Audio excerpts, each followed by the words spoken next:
Coming up on today's show, we're going to run through a perfect/dream Super Bowl path for the Cleveland Browns. We did this like last week or 2 weeks ago, but now that we know the finalized 14 teams in the Big Dance, I thought we could run through it one more time. So we are definitely getting ahead of our skis, to say the least, but sports are supposed to be fun, so I thought we'd have some fun with this segment. But let me toss this question your way before we get into the nitty-gritty. How far will the Browns make it? Is this a divisional round kind of team, AFC Championship kind of team, Super Bowl kind of team? Let me know how far you think the Browns are going to make it in the postseason. Now let's look at the finalized AFC playoff picture one more time here as we get set for Super Wild Card Weekend. The Bills are going to be hosting the Steelers, the Chiefs hosting the Dolphins, and the Texans hosting the Browns. So if I am creating a dream Super Bowl path for the Browns, and ultimately, if you host the Lombardi, there are probably going to be a lot of tough games you overcame and some adversity. Otherwise, when you get to the Super Bowl, you might get pushed around a little bit for having a cakewalk. But, hey, this is my dream, so we're going to go the way I want to go. Now, here's how I would love to see the AFC Wild Card Round unfold. Browns beat the Texans. That's Captain Obvious. I want the Dolphins to beat the Chiefs. I just want Patrick Mahomes and Andy Reid out. Just get them out. Because they are two guys that, even with a bad Chiefs team, can get hot for a couple of weeks, and that's all it has to be. Wild card, divisional, AFC, Super Bowl. We're talking 4 hot weeks. I don't want those guys in the mix. This last one, I hate myself, and so I'm not going to actually say it out loud, but you can read it on screen. A certain team beats the Buffalo Bills. I don't want the Steelers to win. I would love to see the Steelers lose this weekend. But knocking the Bills out, I think, is something the rest of the AFC would be something pretty happy about. And I also would love for the Steelers to get this false sense of confidence that Mason Rudolph is their QB of the franchise, of the future. And then they do what the New York Giants did, which is overreact to a playoff win, give him a big contract, and then immediately regret that. So if that means the Steelers win one playoff game for them to think Mason is their guy and they give him some kind of contract extension and that comes back to bite them in the ass for the next 2 to 3 seasons, I think we can all agree that's probably worth one playoff win for Pittsburgh. So it's kind of a double win-win scenario here. If the Steelers lose, I will always celebrate the Pittsburgh Steelers losing. If the Steelers win, well, maybe they overreact and they make Mason their guy, and then in 2024 and 2025, they're screwed.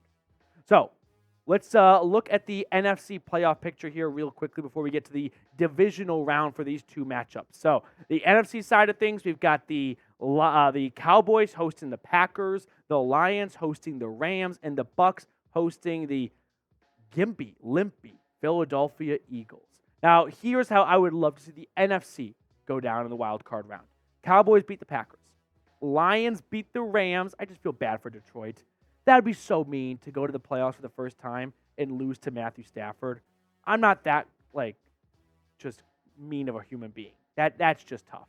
And the Eagles beat the Bucs.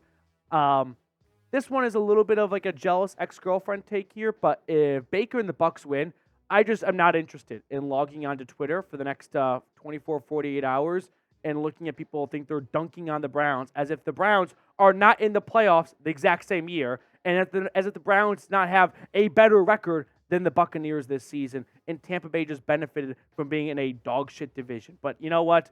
We don't have to worry about any of that if the Eagles were to beat the Buccaneers. Now, before we get on to the divisional matchups, how many times have you heard someone say, "New year, new me"? Now, how many times have you heard someone say, "New year, no stink"? That is what Mando is all about.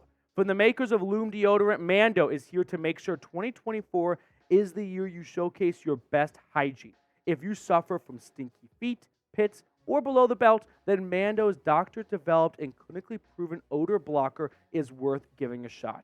And new customers can get $5 off a starter pack at shopmando.com with promo code CHAT.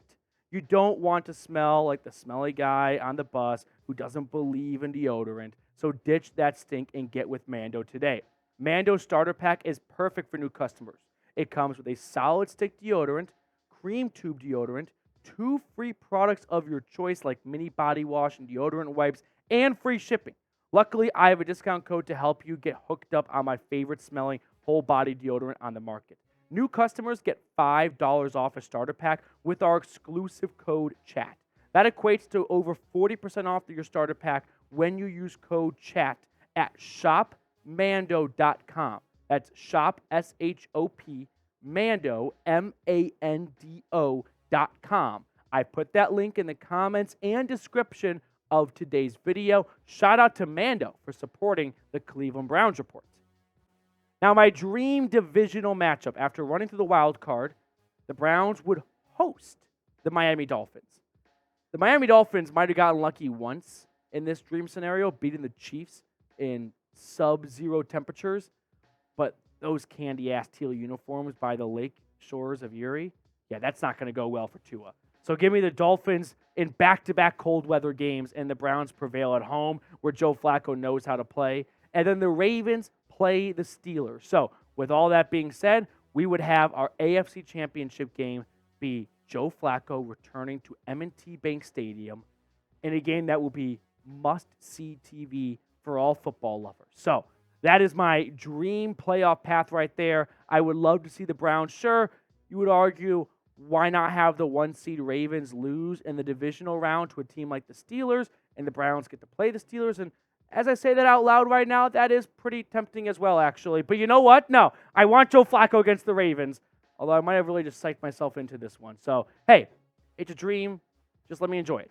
So then my dream NFC divisional round shakes out like this. The 49ers will be taking on the Philadelphia Eagles in a 1v5 seed. The number 2 Dallas Cowboys would take on the number 3 Detroit Lions. Both of these games would just be football porn. Niners-Eagles rematch from the NFC Championship game a year ago. Cowboys-Lions rematch, hopefully with better officiating. How can you not get behind this from the NFC standpoint? But ultimately, I'd have the Lions go on and play the San Francisco 49ers, and then we'd have one hell of a Super Bowl, which would be the Browns against the Lions in a game that everyone is rooting for. Who would not want the two franchises who could not get out of their own way for decades and decades and decades, not only make the Super Bowl for the first time in franchise history, but to do it at the same time? All of America would rally around Browns, Lions in the Super Bowl right there. So that is my dream playoff path for the Browns to be as successful as possible. But ultimately, yes, like this is just a little bit of a fun fan fiction. If the Browns are going to go all the way, it's not going to be because of some cakewalk game, right? They're going to have to overcome some hurdles and some adversity. And guess what? That's all this team has done this year. I mean, there have been so many times where they could have folded up. Nick Chubb going down, Deshaun Watson going down the first and the second time. But they persevered. They kept battling. They were down 2 scores in Baltimore, the number 1 team in the AFC, and they beat them. They took down the San Francisco 49ers, who were healthy, with P.J. Walker at quarterback. So this team knows a thing or two about adversity.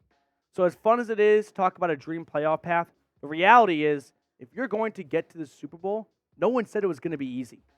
So yeah, it could be fun to try and plot a fun, easier route. But in all reality, it's not going to be easy. And I'm ready for it. And you should not be afraid of that. So drop your Super Bowl matchup predictions for me down below in the comment section. Let me know who you got. And don't be afraid. Like, I keep saying this as if I'm some motivational speaker, but I feel like so many people, when it comes to Super Bowl predictions, are afraid of just being wrong. Who gives a shit? We're all wrong. If I was afraid to give my opinions, I wouldn't have a job. I would just come up here and just go back and forth, seesaw, try to always stay in Switzerland. No, pick a side. Hopefully it's the right side, but if not, at least be remembered as compared to being forgettable. Now, before we sign off, I do want to shout out some of our Week 18 Watch Party MVPs, starting with the MVP, Jeremy Stallman, yet again. I don't know how to put into words what Jeremy Stallman is doing. It is like the job Kevin Stefanski has done this season. Jeremy Stallman might be Kevin Stefanski's burner. I think that's what Stefanski's doing on the sideline. He's just sending in super chats all day. Jeremy, every single week, I salute to you. All pro, I want to go with the Sozo. The Sozo is a father-son duo who sent a super chat in during our Week 18 watch party. It was a very nice comment talking about how much they love tuning in for our watch parties, how they don't live in Cleveland anymore, and this is their best way to be re-engaged with the team. So that really warmed my heart. Shout out to you guys. Thank you so much. Pro Bowl is Max T, and the sleeper is Papa T. little father-son duo. I'm really getting to my cats in the cradle kind of moment right now. But to the entire Thompson family, let's go Brownies, baby. And the game ball, it goes to Brad, number one Browns fan. Brad was a COVID ops CIA agent going into Steelers talk during their watch party against the Ravens in Week 18, and he was just on his worst behavior. And I could not be more proud of right now than I am of Brad. So, Brad, game ball goes to you. Let's go Brownies. That's going to do it for us on today's show. Thank you guys so much for tuning in. I always appreciate those of you who stick around to the end of the video. So if you are still watching, subscribe, like, all that cliche YouTube stuff, and we will see you all later.